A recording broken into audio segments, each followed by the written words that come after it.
on enteroendocrine cells in the ileum, right? And if that receptor happens to be on a beta cell in your pancreas, its response, when activated, is to release insulin. But only certain compounds are going to get to this point. So saccharin and ACE-K are excreted in the urine. They're actually absorbed, and they would have the opportunity to interact with these receptors on the beta cell. Aspartame, that's not going to happen. Stevia, that's not going to happen. It's excreted quantitatively in the feces. It's not absorbed. It's not going to get there. By the same token, if they can make it all the way to the colon and interact with the microbiome, an active area of research, perhaps they do something to the distribution of bacteria in the colon that influences energy harvesting, an hypothesis that's been put out there. Well, only selected low-calorie sweeteners are going to make it there. So stevia is going to get there, and sucralose, about 5% of sucralose is actually digested. The rest of it is excreted in the feces, so it's going to get down to the colon. So selectivity about which of these compounds is going to get to each of these sites to be able to evoke their response. Okay, another area has to do with insulin release. Obviously, we're talking about a sweet compound. It's mimicking a nutritive sweetener, and their effect is to a large degree to activate the release of insulin. And so there is a phenomenon called the cephalic phase response. And for those not familiar with it, it's a physiological response to sensory stimulation. It's what Pavlov was studying. Actually, there are people that discovered it before Pavlov, but it's the way history goes. Not everybody who deserves credit gets it. So you provide sensory stimulation, and it evokes a rise in insulin. And so that's what's shown here. If you put a sweetener, have people drink a glass of glucose water, you'll see insulin rise and then fall, the dashed line here.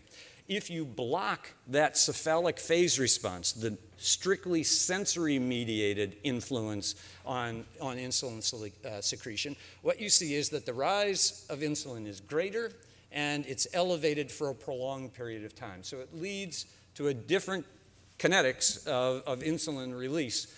And Karen Tuff, who's done some of the best work in this area, argues that that cephalic component, that very early, brief stimulation, is correlated with the post-ingestive insulin response, correlation coefficient in the about 0.4 range.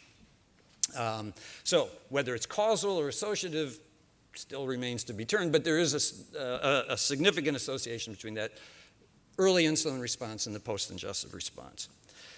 Well, do all these compounds actually influence the cephalic phase insulin response? No, they're different. So the nutritive sweeteners have been shown to be effective. Saccharin, and I know Karen has argued that you actually need mechanical stimulation in order to evoke the response. I have to disagree with her here. There have been a number of studies in humans showing that oral exposure to saccharin alone does elicit a rise in insulin. ACE-K has only been shown to lead to a biphasic insulin response when applied in vitro to a beta cell, so that's equivocal. We have some evidence suggestive of a cephalic phase insulin response to sucralose, but I would not argue strongly that it's real yet. But aspartame, despite many trials, aspartame, to my knowledge, has never been shown to elicit an insulin response. So this common set of chemicals that cause sweetness differ in their activity in eliciting an insulin response. Just an aside, those who are very opposed to the use of low-calorie sweeteners have really got this one cornered. So they argue that if these low-calorie sweeteners promote insulin release in the absence of providing a metabolic stimulus, glucose, then what you're going to get is a scenario where insulin goes up, there's no carbohydrate to metabolize, so it's going to drive blood sugar down, and that's the scenario for stimulating hunger, and that's going to lead to greater food intake, and that's going to lead to a gain in body weight. So low-calorie sweeteners are problematic. On the other hand, if they don't elicit an insulin response, then you have taken away a normal regulatory cue for feeding, and as a result, the bias in the system is to increase energy intake and lead to body weight gain. So it doesn't matter what the low-calorie sweetener does. If it works or if it doesn't work, it's a problem. All right, so we have to be very cautious of that kind of arguments. And then more recently, we've developed this technology to do neural imaging in response to sensory stimuli. And heaven only knows what it actually means at this point. But suffice it to say that low-calorie sweeteners and nutritive sweeteners seem to lead to differential activation of appetitive and reward systems in the brain. There haven't really been studies contrasting the low-calorie sweeteners, but they do differ apparently from nutritive sweeteners. And then ultimately we get to the story of appetite, and what we see here is that low-calorie sweeteners are different from nutritive sweeteners, and actually aspartame led to a greater response than water in terms of hunger, and saccharin and aspartame led to greater reductions of fullness compared to ACE-K. So there's differential responses there. So the mechanistic study is that all of them are different. And what's the result then in terms of body weight? So we've just completed a short trial to explore this. The primary endpoint was in fact change in body weight. And we compared the 4 most popularly used low-calorie sweeteners and compared them to each other as well as to sucrose. And we randomly assigned 154 individuals. They consumed each of these on a daily basis. Based on the participants were overweight or had obesity, and we gave 3 different levels, so they consumed between 1.25 and 1.75 based on their BMI of these beverages. We measured body weight every other week and a variety of other things at intervals. We had about 30, 28, 29, 30 individuals in each group. So we had more in the sucrose group. We had to, in the randomization, double the allocation to that group because people kept dropping out. And the primary reason was they said they were too full. They just couldn't drink that volume of beverage. But anyhow, all of them were matched on sweetness to 8% sucrose, which is sort of optimal level in commercial products. We were pretty sure they consumed most of it, so we put PABA in all the beverages and then collected urine to document they had consumed it. There was no difference between the groups in PABA recovery.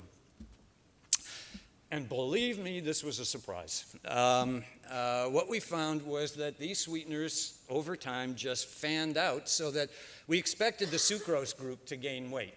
That was a given. But what we found was that the saccharin group also gained weight, and in fact so both of these relative to baseline gained a significant amount of weight, and there was no difference between the saccharin and the sucrose. In contrast, sucralose led to a reduction in body weight. And so by the end of 12 weeks, there was a significant difference in body weight between the saccharin and the sucrose group and the sucralose group. So it appears as though these compounds really have different implications for body weight. So the study, oops. I knew it was an important finding, but do we have to abandon the room? Welcome back. Hi, welcome back, everybody. I'm happy to report that sugar is not on fire, and that was Kaylin's line, not my line. But in any event, I'm sorry for all that. It wasn't a real emergency, and they had to clear the building. So we are going to resume and finish this and continue on our schedule. They have granted us, some permission to go a few minutes after 12. So we're going to try and keep to the schedule as it is, and thank you for bearing with us, and we will resume. Thank you. Okay, I'll just conclude pretty quickly, but there's one other study that I felt compelled to give you my perspective on. So what our data would suggest is that these different sweeteners lead to different effects on body weight, but more profoundly, if they're true, and this is the only trial that's been done so far to look at this, it has to be replicated. I don't want to oversell what we've done. Maybe it's right, maybe it's wrong. But if it's right, what it says is that these compounds are not working merely by diluting the energy content of the diet. There is something metabolic going on as well. And so one possibility is that it's altering appetite, perhaps through effects on gut peptides. I didn't show you the data, but we didn't measure any changes in appetite across the sweeteners in our trial.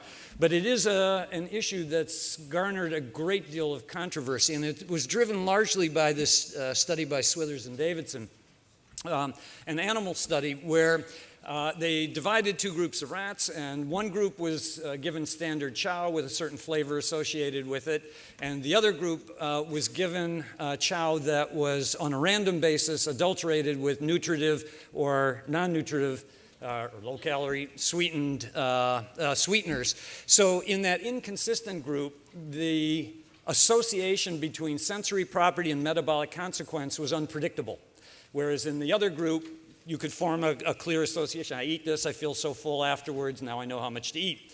And what they found was that in the inconsistent group, the default response was to eat more. And so the animals that were given low-calorie sweeteners, in fact, ate more acutely, and this is over 14 days and over a long term, and in fact gained more body weight. And so this was the argument that low-calorie sweeteners, in fact, promote weight gain and are problematic. The problem I have with this study is that it will never be replicated in a human. If you use standard conversions of sort of rodent metabolism and longevity and so on to the human case, and these are generalizations, of course, that trial, to get that effect, to condition the rats the way they did, would require providing a 2.2-year-old infant 1.8 liters of beverage a day for 265 days. So not only would you not get this through an IRB, but you could never get an infant to consume that. So we'll never know the physiological applicability of that trial. And the only data that really speaks to it, I think, came out of John Blundell's lab. He found people that said they never used low-calorie sweeteners and people that used it regularly. And the ones that used it regularly are like the inconsistent rats in that they're using low-calorie sweeteners, but unavoidably they're also being exposed to nutritive sweeteners in the diet. You can't eat without being exposed to sugar. And he brought them into the lab, and on some days